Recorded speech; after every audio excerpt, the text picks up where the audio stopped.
الحمدللہ رب العالمین والصلاة والسلام علی خاتم النبیین وعلی آلہ وصحبہ اجمعین۔ بسم اللہ الرحمن الرحیم۔ تبلیغ کا چھٹا نمبر، دعوت و تبلیغ۔ اس کا مقصد یہ ہے کہ ہم دین کو سیکھتے ہوئے، اس پر عمل کرتے ہوئے دوسروں پر اس کی محنت کریں۔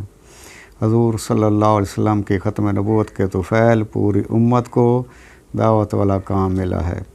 اس کے لیے نبیوں والے طرز پر ہم اپنی جان، مال اور وقت کے ساتھ اللہ پاک کے راستے میں نکلیں اور لوگوں کو اللہ اور اس کے رسول صلی اللہ علیہ وسلم کی طرف بلائیں تاکہ پورا دین پوری دنیا میں پھیلے اور زندہ ہو۔ اللہ رب العزت خود کلام مجید میں ارشاد فرماتے ہیں، جس کا مفہوم یہ ہے کہ اے محمد صلی اللہ علیہ وسلم لوگوں کو سمجھاتے رہو، کیونکہ سمجھانا ایمان والوں کو نفع دیتا ہے۔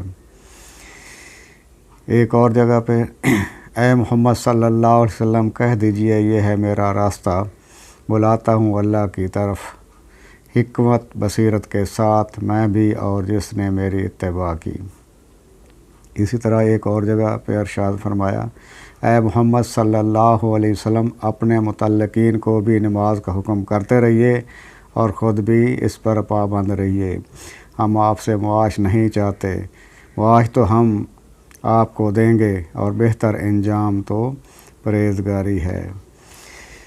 مزید اسی طرح فرمایا، اور اس سے بہتر کس کی بات ہو سکتی ہے جو اللہ کی طرف بلائے اور نیک عمل کرے اور کہے میں فرما برداروں میں سے ہوں۔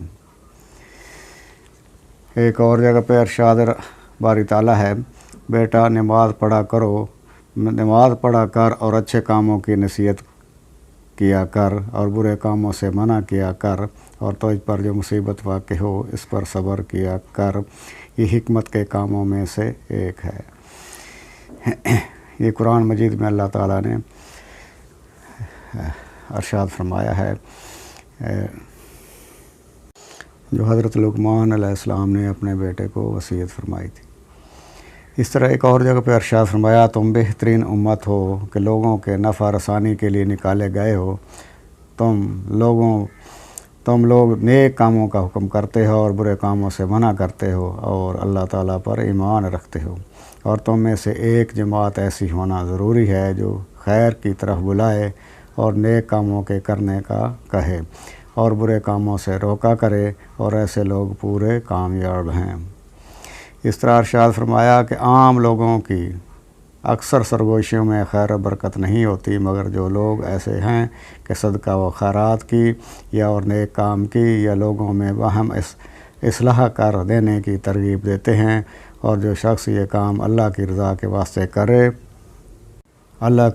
واسطے کرے گا، اس کو ہم عن قریب اجر عظیم عطا فرمائیں گے۔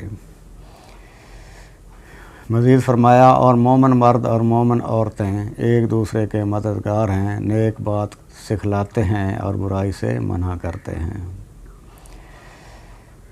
اللہم صلی علی محمد۔ رسول اکرم صلی اللہ علیہ وسلم نے ارشاد فرمایا کہ اللہ پاک کے راستے میں ایک صبح یا ایک شام گزارنا دنیا اور مافیہ سے بہتر ہے۔ سید الکونین صلی اللہ علیہ وسلم کے ایک ارشاد کا مفہوم ہے کہ ایک ہی شخص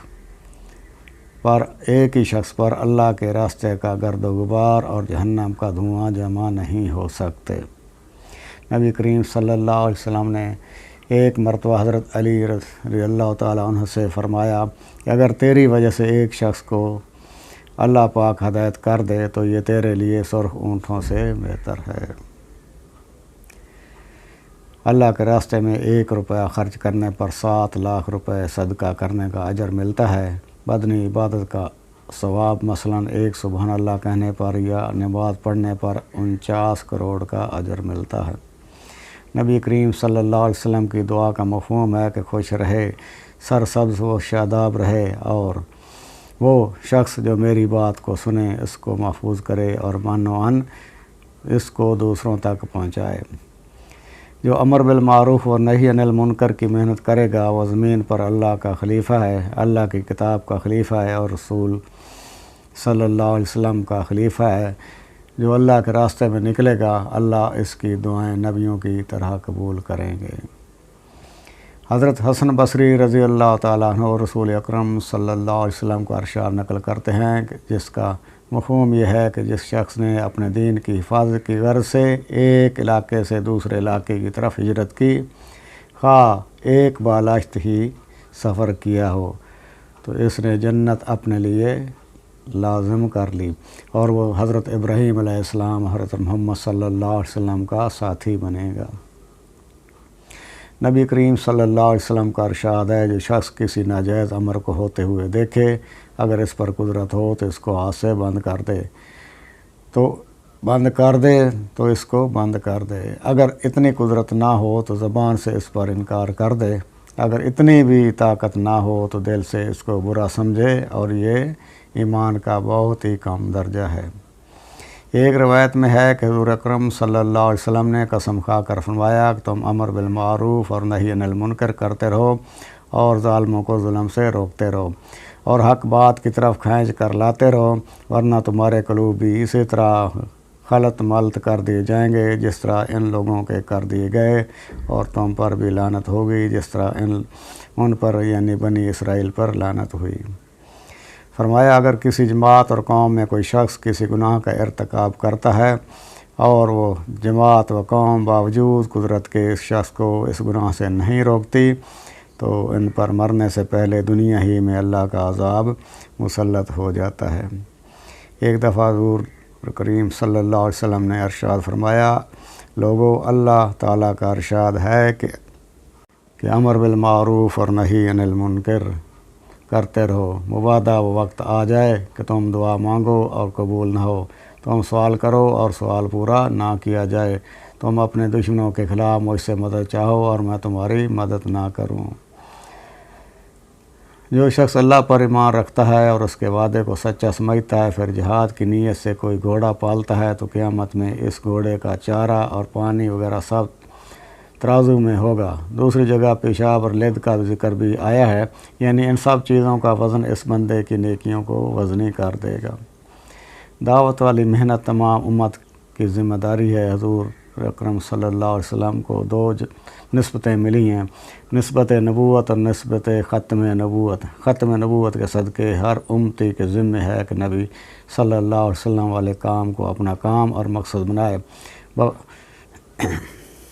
ایک بزرگ فرماتے ہیں کہ دنیا ہمارا امتحان ہے، عبادت ہماری پہچان ہے، دعوت ہمارا کام ہے، لیکن افسوس کہ مسلمان آج اس بنیادی اور سرداری والے کام کو چھوڑ کر دنیا میں اپنا مقصد کھو رہے ہیں۔